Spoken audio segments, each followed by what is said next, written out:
Il y a un rêve un peu utopique là-dedans, de créer un endroit d'études, d'éducation, de communication. Qu'est-ce que c'est que la biodiversité? Parce que la biodiversité en France vit une extinction silencieuse. On a perdu 80% des insectes. Et les insectes, c'est la base de la biodiversité. J'ai eu envie, en fin de compte, assez simplement, de redonner à la terre ce que je lui avais pris. Et on crée cette réserve et je voulais que ça soit associatif. Donc on l'a prêté à une association afin que ça soit ouvert à tous.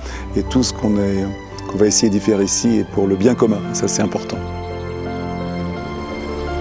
Il y a le Covid qui est arrivé.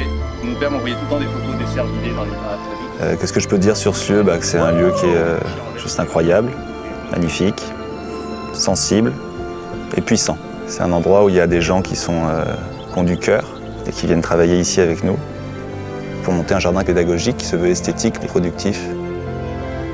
C'est important la pédagogie, que cet endroit puisse former des centaines ou des milliers de personnes. Je me suis dit comment je peux sensibiliser par ce que j'ai appris, par le jardinage.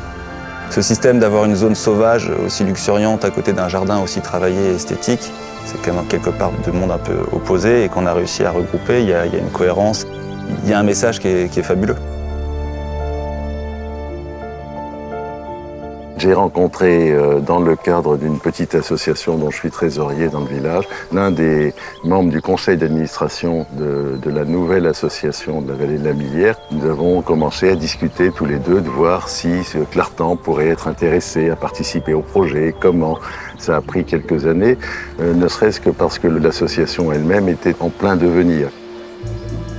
Mais en fait, que fait-on réellement de concret pour la planète ? Et c'est cette réflexion qui est venue de plus en plus fortement depuis 2-3 ans qui nous a amené à réfléchir à un fonds de partage. Tout d'abord, c'est un fonds exclusif. Lorsque les souscripteurs achètent cette part, ils savent exactement où va aller l'argent. Le projet de la vallée de la Millière est venu de Clartan et a tout de suite enthousiasmé les équipes d'Ethos parce qu'il permet effectivement d'avoir plusieurs impacts. Pour l'investisseur dans le fonds, l'impact qu'il obtiendra d'investir dans les sociétés qui ont des solutions et avec le projet de la vallée de la Millière, une contribution directe à un projet qui est totalement en lien avec les buts du fonds. On ne veut pas de la finance, on veut de l'amour. Je crois que c'est une histoire d'amitié, de confiance. Quand tu tombes avec des gens, quand tu sens qu'ils ont vraiment les mêmes convictions que toi. Moi, je ne suis pas banquier, je ne suis pas financier, je ne sais pas comment faire de la finance durable.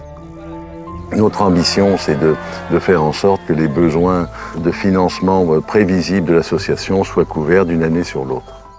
On est en avance, je pense, sur beaucoup de choses et on prend les risques avec. Et merci à Clartan de nous accompagner parce que c'est pas évident de trouver des gens qui, dès le départ, c'est formidable, on t'accompagne. C'est pas d'aujourd'hui, c'est depuis déjà un an, donc merci à vous. Voilà, sincèrement, avec le fond du cœur.